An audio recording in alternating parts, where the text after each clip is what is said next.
রাতের শহর তখন ঘুমের কোলে ঢলে পড়তে শুরু করেছে। ঘড়ির কাঁটা ৯টা ছুঁই ছুঁই। বরগুনা সদর হাসপাতালের সামনে দাঁড়িয়ে থাকা একটি এপাসি বাইক হঠাৎ উধাও।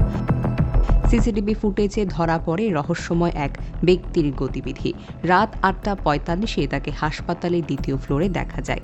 ধীর পায়ে ঘুরে বেড়াচ্ছে, যেন কাউকে বা কিছু অনুসরণ করছে।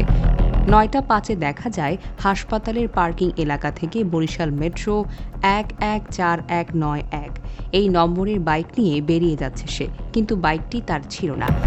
চোর একেবারে নিখুঁত পরিকল্পনা করেই মাঠে নামে।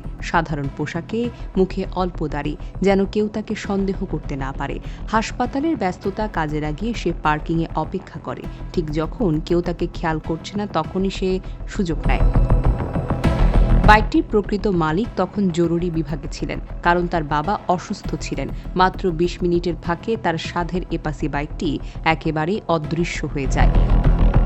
সিসিটিভি ফুটেজ বিশ্লেষণ করে পুলিশ নিশ্চিত হয় চোর একাই হয়তো কাজটা করেছে।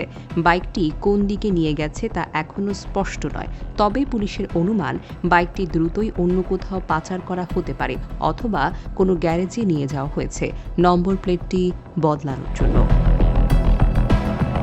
শহরে প্রবেশ ও বাহির পথের ক্যামেরা পরীক্ষা করা হচ্ছে। পুলিশের একাধিক টিম মাঠে নেমেছে। এখন একটাই প্রশ্ন, চোর কি ধরা পড়বে, নাকি রাতের অন্ধকারে মিশে যাবে এই চুরির রহস্যটা?